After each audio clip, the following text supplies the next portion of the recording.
In this episode, we meet Ollie Marshall, MD of Maplin Electronics. He shares his journey from studying computer science at Bath University to leading the well-known electronics brand. He discusses the transition from a retail business to one of an online direct-to-consumer sell, and the challenge of moving the brand forward after Maplin's public bankruptcy by building a winning strategy to switch the emphasis from brands to private label products to keep the business thriving and moving forward. We explore the importance of building truly profitable businesses, the search for mentorship, and the significance of self-awareness in business growth. And Ollie finally shares insights on adapting to market changes and the value of partnerships in the competitive landscape. I hope you enjoy.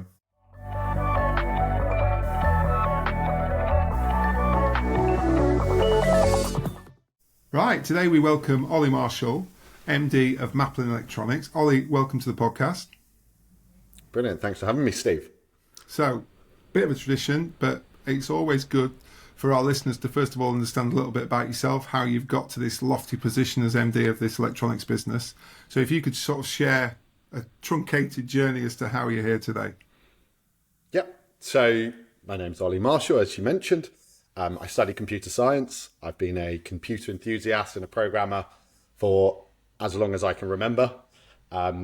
Went to university in Bath University, studied computer science there, and that really for me was where I started my company building journey. I was actually started a website selling nightclub tickets for students, as you do, obviously, because that was the only thing I was interested in at the time. Yeah. But really, you know, I learned how to build a company, which I suppose is as an important education as anything. So once I finished university, I actually joined a program called Entrepreneurs First, and it funded people to basically start businesses. And it was 50 technical people in a room, and we all had to sit around and come up with ideas and build things.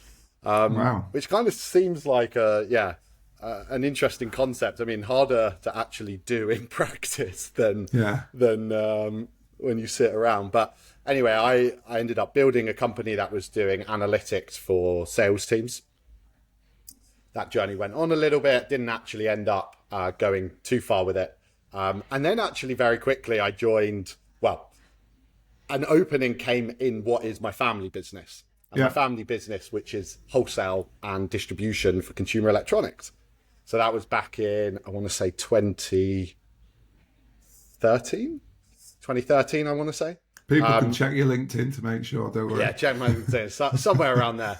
Yeah. And then I went in there primarily focused on the technology side of things. So optimizing our back ends, building our e-commerce systems, and making things really automated and efficient.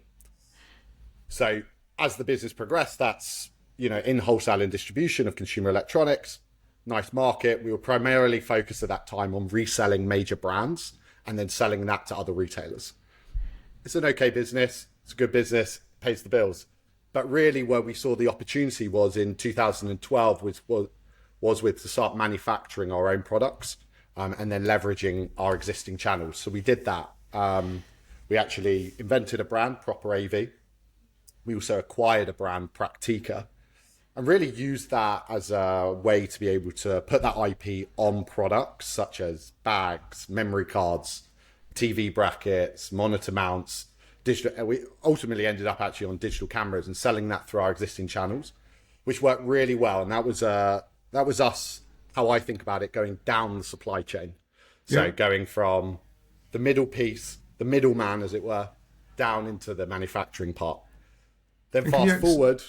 Sorry, before you move on to Ollie, could you explain, because people might not understand, why would you do that? Because if you can sell a Sony or a JVC or whatever, that would be recognised by the consumer. Why would you create your own brand? What was the driver behind that for the market? Yeah, I suppose the primary motivation is margin. Yeah. I think the trend that we've seen over the last 20 years, primarily I think driven by Amazon and seeing these kind of businesses rise, is that the consolidation and the verticalization has just taken out a lot of the middlemen. Mm-hmm. That ultimately has driven margins down as the retailers become the distributors and the brands just want to work directly. So for us, it was two-part. It was maximize margin and work on improving that margin profile, but also I suppose, owning our own destiny. We're not working for another manufacturer. We are the manufacturer. So that was a real, core insight for us to be able to move downstream and really secure our own future. Then fast forward slightly to what I'm focused on today. And those businesses are still part of the group and in existence today, but I'm really focused most of my time on acquiring Maplin Electronics in 2018. So the store business, as many of you will know, went bankrupt in 2018. Through that administration, we acquired the brand. And really what the inspiration and the goal there was to go direct to consumer. Okay. So as we scaled that supply chain, we're really topping it off with that final piece. So we could go from manufacturing to distributing it ourselves to ultimately selling it to the end user on maplin.co.uk. And you didn't have, sorry, Ollie, you didn't have a worry. Obviously, sometimes the stigma of a bankruptcy can last with people. The brand completely had overstretched, hadn't it? Its retail footprint was ridiculous. I think you were telling me how many stores it had when it went pop. And you can sort of see why, as trends were moving towards online. I know we'll get onto COVID in a minute and how that accelerated it, but you saw the upside of the brand because it is so synonymous with electrical goods, isn't it? That was worth the potential stigma, was it? I think it's an interesting one to call it a stigma. I mean, what I found in terms of my experience was most people would say to me, even today, I didn't even realize Maplin had gone anywhere. You know, for the most part, people are not reading the business section of the news. I mean, just me, there's just you and me and the enthusiasts. But for the most part, actually, I think in the space of 6 months, we went from obviously the stores closing to a website online. And in the grand scheme of things, that was a blip. I think, you know, obviously there were many people that it would have resonated with. They lost their store on their high street. But I've not so much come across the issue of the stigma.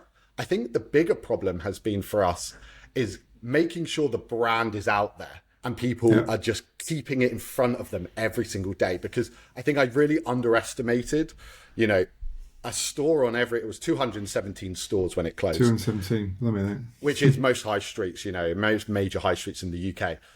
That is unbelievable advertising. That is brand awareness, you know, textbook. You know, it's in front of people's eyes every day when they're walking past, whether they realize it or not.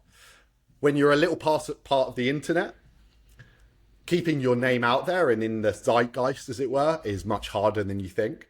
So actually a big challenge for me and a lot of things I've been thinking about over the last 5 years that we've owned the brand is, you know, every day the brand is not in front of as many people as possible. It's decaying. So a brand is really powerful, but ultimately it is a decaying memory or something in your brain until, you know, it eventually disappears. So I think speed to market and getting us back in the market was what was absolutely critical to ensure that hopefully, you know, we're keeping it alive and firing. But still a lot of work to do there, I think. Yeah, because I suppose, again, the lazy consumer now has defaulted to somewhere like Amazon. Now you think, well, why would you do a direct consumer brand? In what, you know, this whole podcast is about going into challenging markets. I mean, you've got a gold star for going into probably the most competitive market. So what did obviously you got the history of the brand, but how did you think you could win in that market then from that angle? That's an interesting question. I mean, I see it in two ways. One, we obviously had an existing footprint in the market. So, you know, when you think about, I suppose, business textbooks of what your competitive advantages are, distribution and access to product and market was tick there on day one for us. Brand obviously then gave us an avenue which we could outbrand an abcelectronics.com. But how do we compete against someone like Amazon, I guess is the real $1 million question.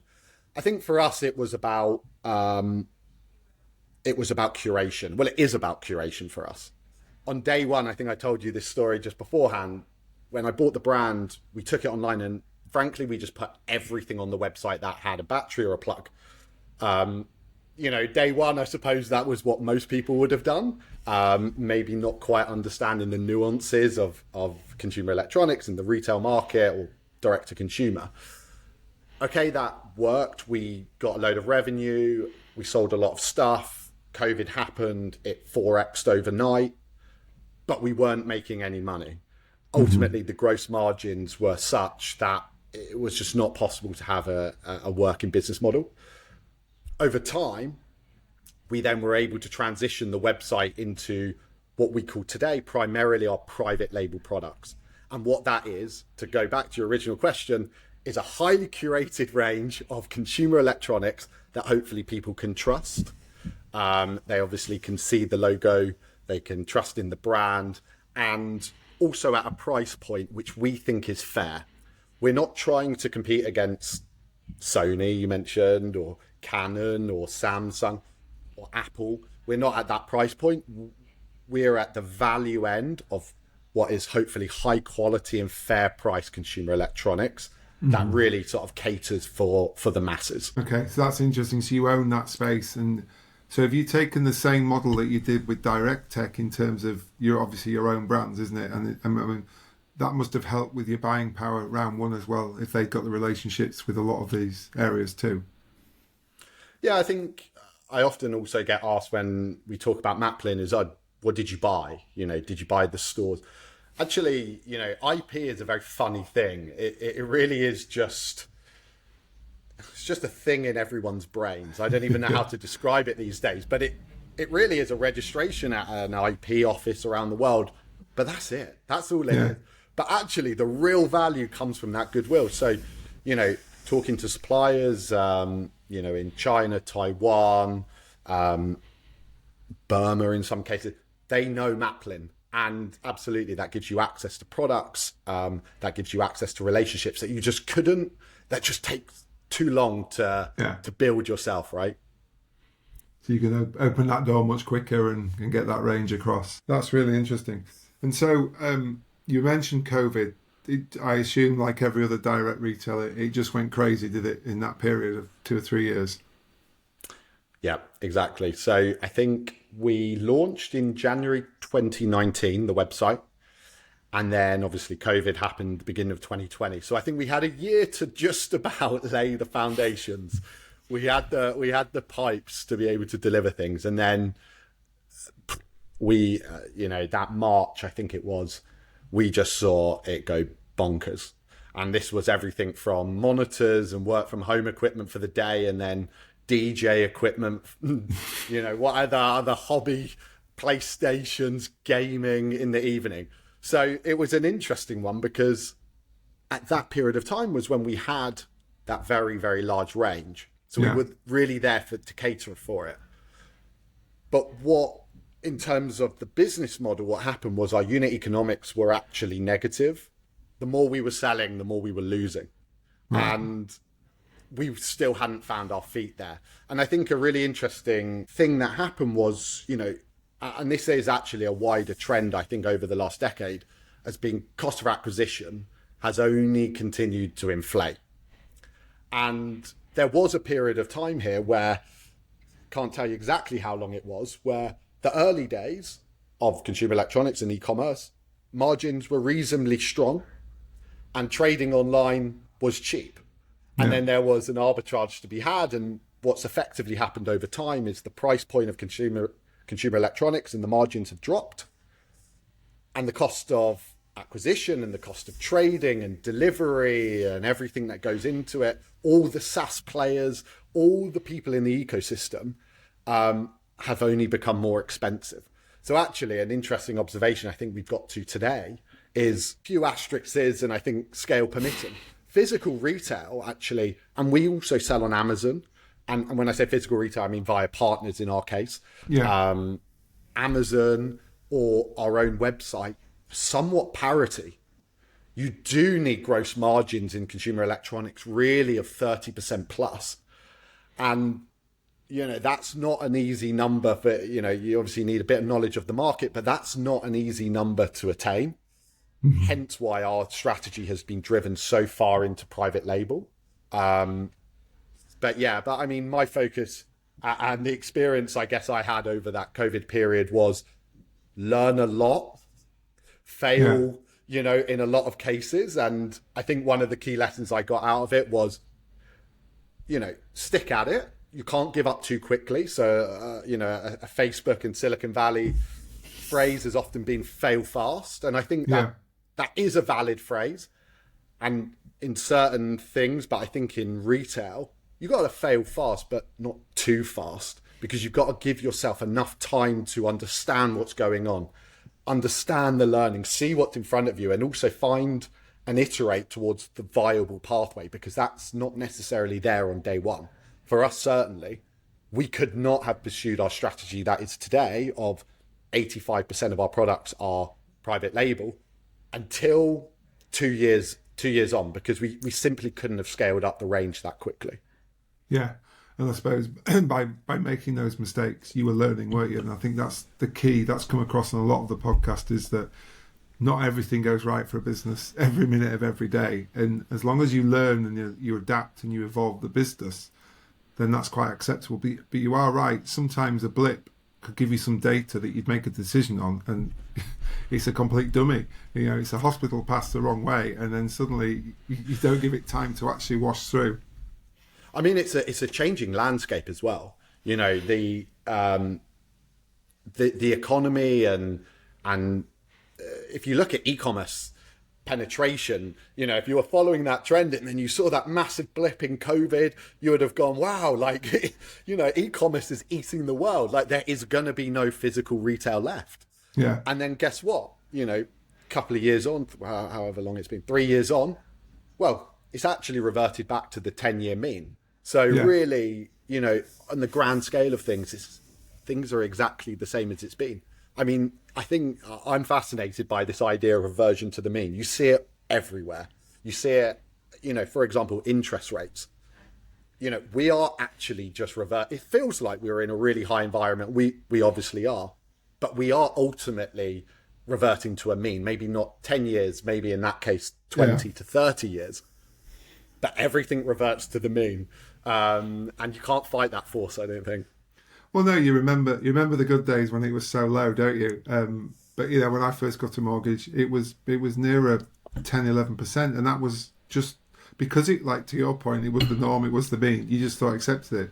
We then just got all used to this. Well, it was never ever going to last forever, and like you say, it's just that balancing it through, isn't it? Really, to understand that, look, that you'll have your good days, and if you can do your learning and your things, it's just ensuring that you implement that through.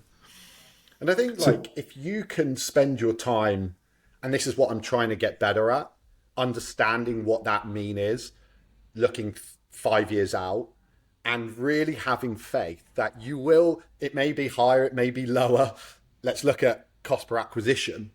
It's only trending up. Yeah. This is not changing. So therefore, change your business, change your practices. The days of, arbitraging customer acquisition, it's gone. In my opinion, we've reverted. We are on a mean, and that mean is not going down.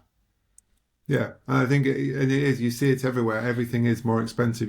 To run your business, to run our business here, it costs more now than it did 6 months ago, it did a year ago, and certainly 5 years ago. And that's not because we've got more people, just the cost. Like you say, if you did a cost per person, and I think you're right. What you have to do is to ensure what you offer and how, and the value. You can still offer value, but value based on, like you say, something that's, we can't suddenly go, right, guys, just so we can make a bit more money, we're all going to knock your salary down by 15%. Is that okay?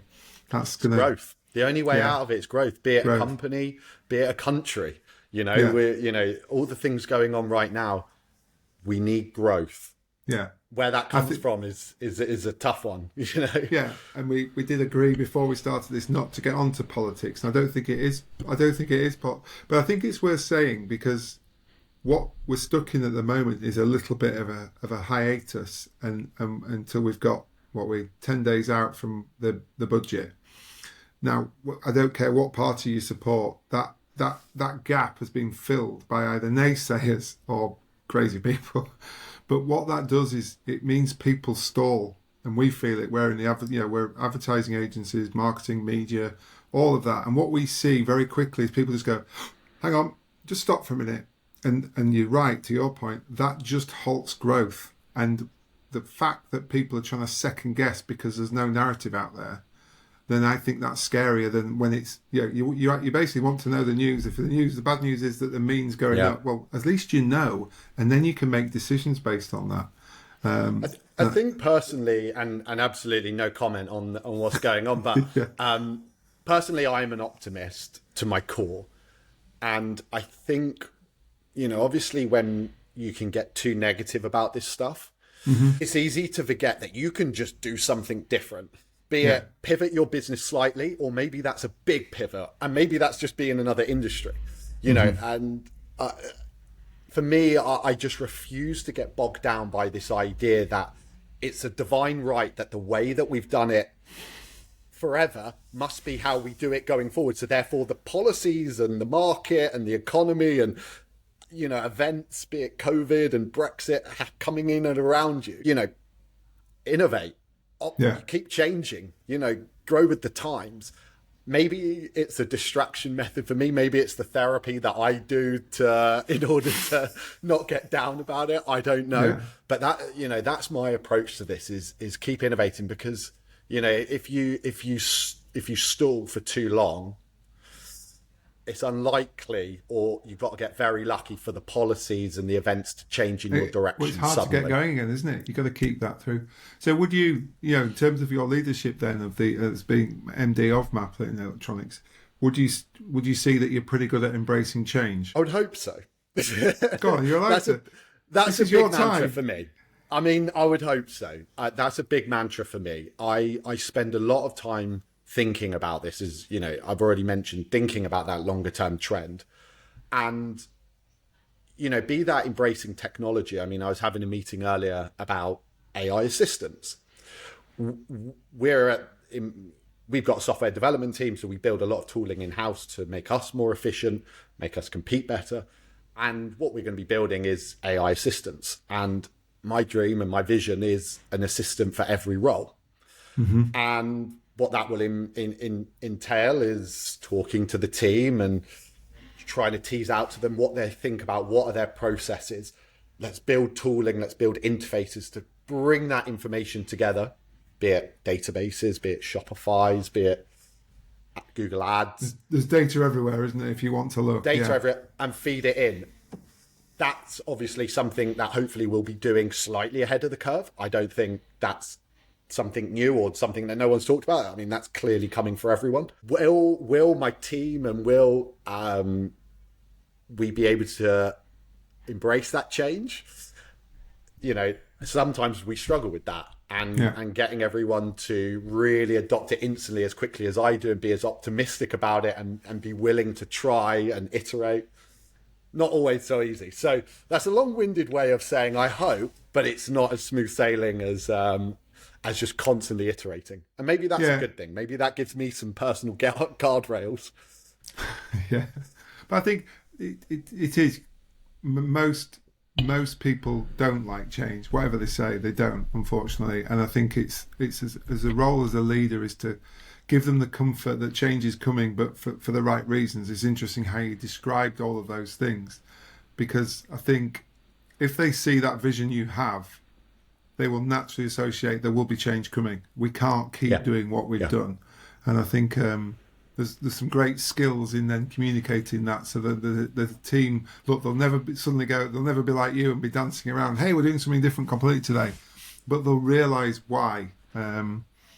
I think there's actually an interesting example that I have definitely witnessed is even just using ChatGPT. I am clearly, obviously, very technical and enthusiast for this stuff. So I use it day to day. It's my new tab on Chrome is ChatGPT. And that just enables me to keep thinking about, what if I just copy and paste this entire spreadsheet, put it into ChatGPT, obviously no sensitive data. Of course. Just stick it into ChatGPT and ask for some analysis. And guess what? It does a wonderful job. Yeah. But, I have not and won't ask all of my team to suddenly start doing that, because I know it won't happen. So all I do is make sure when I do catch-ups, I do daily stand-ups and an all-hands every 2 weeks. I share my screen. I show just something interesting that I've been able to do or witness. And actually, when you show something that really clicks with people, oh, they adopt it 100% because they go, wow, okay, I can see that. That's very translatable to me. I'll do that I spent 2 hours on that yesterday. Yeah. I mean, I don't think it's a silver bullet, but I've seen some success through that. It's a change of mind because we've spoken a lot about the teams here, and we've got a lot of devs as well. And when you speak to them, like, how is AI going to happen? And they go, we've been using it for the last 2 years now. It's doing 30% of our work. That begs a different question. Well, how come you're not getting through more? Maybe. But it's very interesting. So what you're doing is you're leading by example to say this is okay. Because I think a lot of people's their initial reaction was, isn't it cheating? This idea that you can you can just chuck this in and you can get a blog, some thought leadership. The basis written, you have to go through it to make it, because there's a style that comes through that you can always pick, or you can pick. But why start from scratch rather than just polish some great structure there and save yourself some time where you can do 3 for the time it would normally take you to do 1 sat in a quiet room. I think schools and universities probably have something else to say about it, but as business owners, I think we can definitely say that is not cheating. Please use it. Yeah, because it is. If you do anything smarter, and it always brings up. I always find it, like, to your point of that analysis. Most of it, you'll go, yeah, I expected that, but I've always found there's something you think, oh, that's cool. I missed that. And that's all it has to be, isn't it? It's not taking you long, and you've got a slightly different angle to start to think and evolve a different approach for a different thing. So no, that's good. So that's good. So because I think that's an interesting thing, isn't it, to say that you realise when you're in a management or leadership role, people will look to you for approval or for acceptance of new things, and if you're doing that and displaying that every day, then you're probably starting to build a really interesting attitude with your teams. Cool. So what does the horizon look like if we're thinking about the mean and the average now? You know it's going up. You're going to have to keep evolving to keep the business ahead of the competition. So what do you see as the challenges that you've got as Maplin Electronics over the next 5 years? Yeah, I think there's a couple of trends. Well, there's one very prevalent trend which I think is direct to consumer from China. Yeah. And I think that's aggressively hitting the consumer electronics market. I was reading an article, a LinkedIn article or a post even. Written by AI. Probably written by AI, yeah, exactly. Or a bot. It probably wasn't even a real profile. But it was an interesting stat nonetheless that from the start of 2024, the courier has delivered 70 million parcels from Shein and 30 million from Temu. And that's not even including Royal Mail. And you think there's 68 million people in the UK. So the penetration, well, I'm sure there are some absolute power users. I'm sure that, but the scale, the penetration is amazing. And they've done it so fast. So, this post, obviously was calling out the gripes and the challenges, which they absolutely are. And I'll tell you some of them in a sec.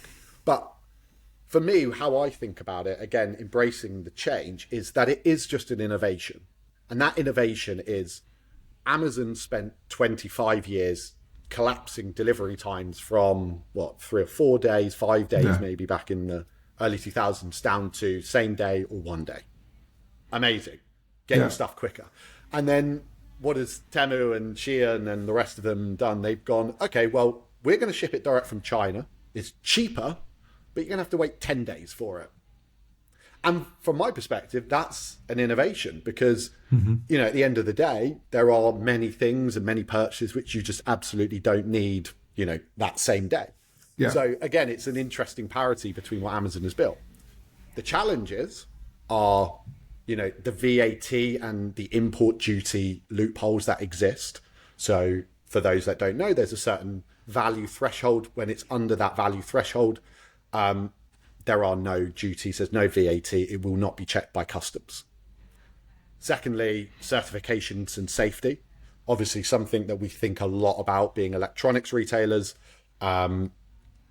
fashion and beauty. Well, beauty probably does have similar stuff, but fashion, these non-electrical products or non-human digestible products don't necessarily have this same challenge, but safety when you're plugging something in is a big challenge.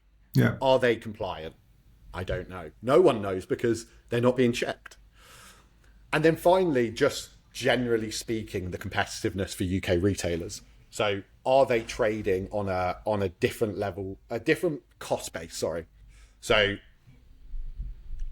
I won't go into the details, but there is subsidized shipping coming from China to the UK.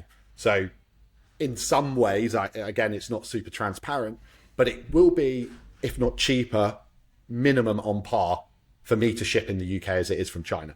Doesn't make sense, right? Yeah. It's coming a long way. It's a few miles extra, isn't it? Yeah. For me, I'm just trying to highlight this topic because I personally don't see this as the be all and end all. I'm not against the innovation. It's an innovation. We've seen the consolidating of supply chains for years. The problem is it a level playing field? Is the government regulating? Are they keeping up? Are they enforcing? I don't think they are. So for us as a retailer, what are we going to do? Well, again, the ever the optimist, I'm going to try and do things differently. So some of the things that we're doing differently are I'm exploring concepts like vending machines. That's just not going to be a place that Temu or Shein plays in, right? Other things we've been doing is we've been partnering with Deliveroo and GoPuff. Again, that's cool. These kind of partners will allow us to deliver within 15 minutes, 30 minutes, effectively instant delivery, even faster than Amazon. So I'm almost like going on the periphery of both of these players and doing things differently. And I think that's, again, is a little bit of a theme from what I was saying earlier, is you've got to keep adapting. And if these challenges come up, obviously, if it's not a level playing field, that's something for the government and regulators to deal with. And I hope they will. And I will certainly be someone to hopefully try and vocalize some of these problems. But I'm not going to sit around and wait for that to happen while, the market just crushes us because they can outcompete us. I think it's interesting, like you say, about what Amazon did to train us all to think, oh my word, I must buy it now by 11 o'clock, so I've got it tomorrow, when you realise you don't really need it tomorrow, but you've been like battery hen, haven't you, into it. But I suppose what you're doing there is quite interesting, is that you're making it like sort of like ultra, I think you're looking at potentially schools and offices, and it's just that instant ability that, it's raining outside, I'm not going to go to the local shop to buy my new charger, I can get it in the vending machine or get a bloke on a electric bike to deliver it is interesting again, isn't it? Because it just makes, it's interesting going back to your point of distribution. Yeah, you've lost the retail sites as advertising, but suddenly you're appearing alongside household names in terms of Deliveroo as an option on there. Mm-hmm. And that's suddenly going to open up a new market for you, isn't it? They're probably not my age that remember going to the shops and buying the remote control plane or helicopter and all the other drones was a big thing, wasn't it, at one stage? Yeah. I think, and you're kind of alluding to it, is partnerships. I think partnerships are underrated. Yeah. In a lot of cases, I speak to a lot of people in the retail industry, and, it's hard not to do it, but typically we'll think of each other as competitors. But really, we're not competitors. No. It's all of us against the big guys. And I'm talking about, and I'd still class Nations. Tesco's and Sainsbury's in the big guys. Like they are an absolute force. But when you start moving down the stack to specialty retail, call it HMVs, an example of a retailer I think that's done this really well is the Entertainer, partnered with Tesco's and done concessions. I think they've rolled out to like 800 stores or something along those lines. And in the case of Entertainer, they actually have their own stores as well. Partnerships, I think, is a really underrated way of competing and finding ways and creative ways of being able to not necessarily head-on compete or find ways to fall out.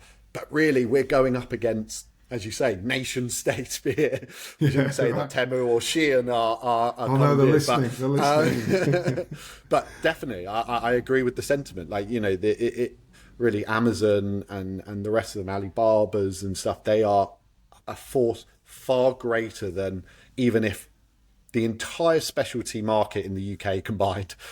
So therefore, let's work together. That's what I'd really say. It is, because, go back to your point of you always come back to the mean. If I think when I first started on my own in 2001, one of the things we'd offer, I came from a very much a direct marketing background. That was my original agency that did direct marketing. And one of the key things we used to do was what we'd call, which was affiliate marketing. And what it was trying to find somebody who had an audience that was similar to one we were looking to market to, but didn't have a competitive product. And we'd invite them with a closed user group deal to go and buy a holiday or to buy some clothes for your holiday. Or, it was all, you could suddenly then split it into the thing. And that used to work so well. And then when it became, like you say, when the internet came along, it became a lot easier in those days and much cheaper for people just to go direct and recruit their own. It was kind of forgotten. Everybody went, oh no, I'll just do it all myself, thank you. And you're realising now, because you get the halo effect of that partner too, as do they from your brand, doesn't it? So it's actually quite a fascinating area that you could start to get quite a nice defensive total. Yeah, I totally agree. Your doorbell's going. It's fine. Sorry, my doorbell is going. As long as it's not your Maplin delivery coming in from the delivery room, no, it's probably Temu coming via every. Yeah. Just a bit later. You didn't know it's 10 days or 12 days. Well, it's better than the fire alarm we've had in the past. So no, we'll keep going. We'll keep going on. So in terms of, it's technically a family business that's behind both Direct Tech and Maplin Electronics. How does that impact how you grow and what sort of structure you have? Because there's lots of people will hear about businesses getting investment, hear about these crazy unicorns that are going on still in Silicon Valley that have never made a penny or a dime, as they'd call it, and the value that these ridiculous amounts. What's the driving force within your business? Yeah, that's a good question. So going back to where I sort of first started my journey, I was very much in that startup, raise angel money, raise venture money environment. And between around SaaS and software and technology business, a lot of cases that is the right way of doing it. And we're going to see this in the AI bubble, the exorbitant amounts of money. But I've really come to now believe that, and this is not necessarily that new of a thought, anyone in the space will think this is that venture and even investing, not even just taking the money, but investing is actually a very niche, very boutique market that is not for most people. Yeah. And I think over the last decade or not longer, because of, these kind of stories, X company raises X money being in national newspapers, gave us an unrealistic or a misguided view that that's right for every business. Mm-hmm. It's not. Profitable businesses should be a fashionable way of building a business. Call the old fashions, make more money than you spend. Yeah. And it's not easy, but I think why it's very important to pull these concepts apart is because I think about it as building a business for equity versus building a business for profit. And sometimes they can come together, and in the rare cases they go public and they become highly profitable and had built amazing equity along the way, but that is exceptionally rare. Mm-hmm. And what I think that certainly as a journey for me, whether I should have learnt it quicker, was that building a business for equity can have very different decisions as for profit. And building a very profitable business is not necessarily a sellable business either. Mm-hmm. Our business has been around for 30 years.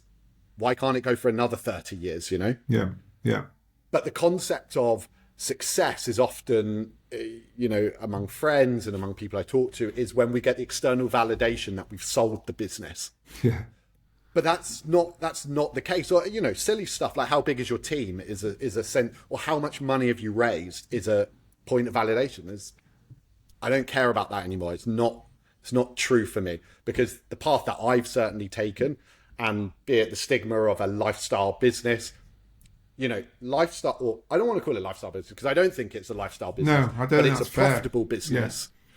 Gives you options. And I think particularly once you have options, you can go towards building equity, or you can flip to staying profitable, but you can't do it the other way. I've seen far too many people who build businesses didn't really have a very clear endpoint actually. Built a business for equity and then are trapped. And I think we're in a lot of this sticking point today for a lot of what could have been very good businesses. that got sold a dream by venture capital or sold a dream by how people thought building businesses should be done, that is no longer the case. And unfortunately, the economics will mean they've raised too much money, the valuation was too high, that the only path is basically to die and maybe spawn again. So I'm a big proponent for building profitable businesses. I think people should think about it on the outset and give themselves options. And then, I think we'll see more businesses. And I think there is a new wave coming, obviously, with AI that we spoke about. That will mean new breeds of businesses will be built with very lean teams. That it will just be far more obvious what the path is anyway. But yeah, it was a key insight for me and a real learning, I think, to go through that journey. I think, it's a very interesting driver to think about why you're getting up each morning to do what you do, because I've seen it a lot. I've got a lot of mates who have done well, but I've got a lot of mates who haven't not done well, but not had that exit in inverted commas that they all talk about.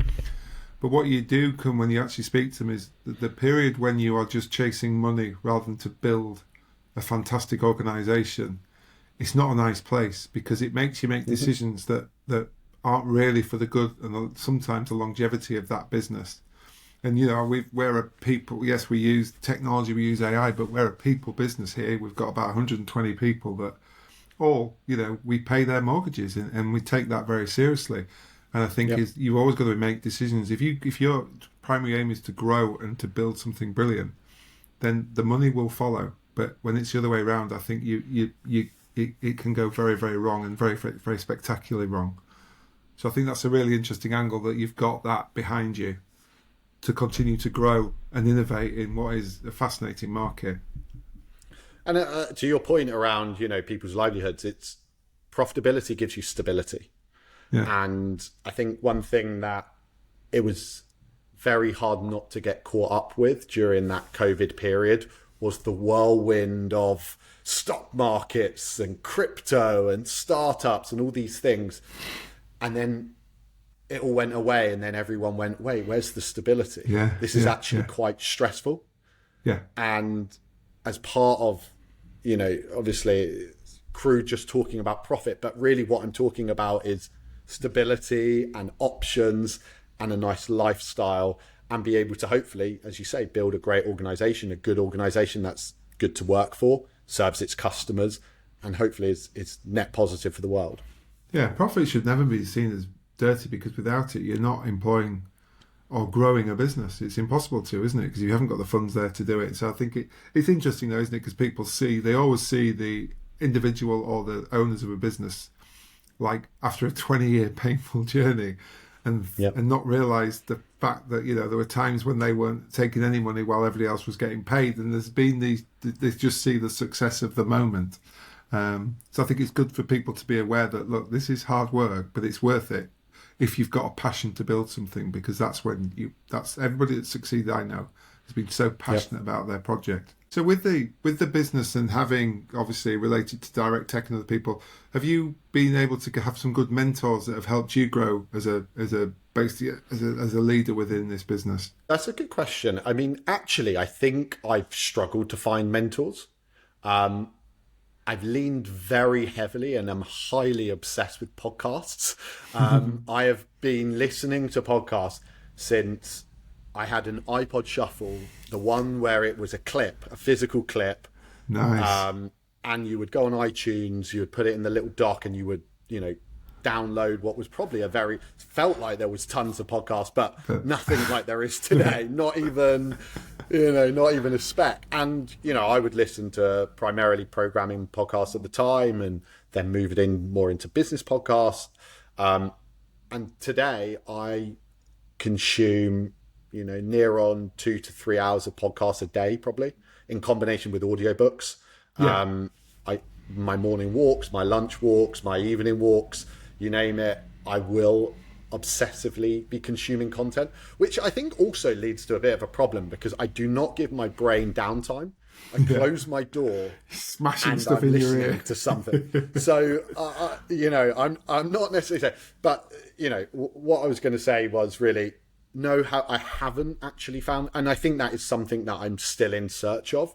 Yeah. And I think I've struggled to find someone or group of people who maybe why connect maybe at my stage of business that's not too large but not too small, or not necessarily in that startup ecosystem where it's highly funding versus, again, profitable lifestyle businesses. But I think, I've still learned exorbitant amounts of information through these, and my views are shaped daily. And I think just generally speaking, always being super, super curious and always just researching. I'm constantly on Teams just sending people, I heard this. It's relevant to the thing that you do. And I'm not even working on this thing. I've just come across it. And actually, I'm a feed of information to various people, and it keeps us up to date. It's crucial, isn't it? That is a good use of tech where we talk about it with our clients. Saw this thought of you is an approach. It's just like an interesting article on how you get footfall hospitality that someone's written. I don't know what you're going to do with it, but now you know. And I agree. But it's fab because one time you'll just land it and they go, oh, that was a problem I was trying to solve. Fantastic. No, brilliant. So go on, we're nearly at the end of our time, Ollie, unfortunately. If you were to reflect slightly, and you're talking to Ollie, who's just come out of Bath University with his degree, what advice would you give yourself to maybe smooth the journey somewhat to how you got to today? Yes. Okay. The tough one without. This is the therapy element of the podcast. Okay, so I think my answer to that would be, and I think I've got a lot better of it over recent time, is to continue, and whether this be on a regular cadence or somehow developing the muscle to is stepping back and being critical of the things that you're doing. So I talked about, constantly changing, pivoting. It's very, very hard, but, you obviously get sucked into a project or you're deep in the nuts and bolts of something. And I can't tell you the number of times I've stepped back and I've gone, hold on, guys, why are we doing this again? How have we got here? Why? And then, again, even just being in a certain market or the economics or whatever, the business model, whatever it is, and then being quicker to get to that point. Yeah. I wish I could have done that earlier. And it's actually somewhat contradictory to my earlier point, which is fail fast, but not too fast. But the awareness is super key. I think that's really what you got to get good at, is being able to be self-aware of your surroundings, to at least be able to not be just like sleepwalking through time and then 2 years have gone by and you're like, we've achieved nothing. Yeah. And then little changes change your trajectory. Yeah. That's good though, isn't it? Yeah, because it is. And look, I'm a little older than you. Age does help with that because you've been through the cycle a few more times and you go, don't really want to do that again. That was quite painful. What I have to do is stop and go, am I suddenly taking us down a dead end, or if not, a path that's so far from where the direction I've told everybody we're going. So, yeah, just got to serve your time, pal, on that one, I'm afraid. Just a few more wrinkles and grey hair. I was really hoping for a shortcut from you, but clearly not. Sorry. It's just pain served. Ollie, that has been so interesting. I love it. I love your title on LinkedIn, which is Remaking Maplin. And I think everyone's going to follow your journey with great interest. It's just fantastic that you're taking on the big boys and you've got that innovation that's at the heart and the drive of it. So good luck. We'll hopefully have you back in a year or so, and you can tell me how you've got how the vending machines are going. That sounds ace. Yeah, nationwide rollout hopefully by then. Let's see. Ollie, thanks very much. Good stuff. Thanks, Steve.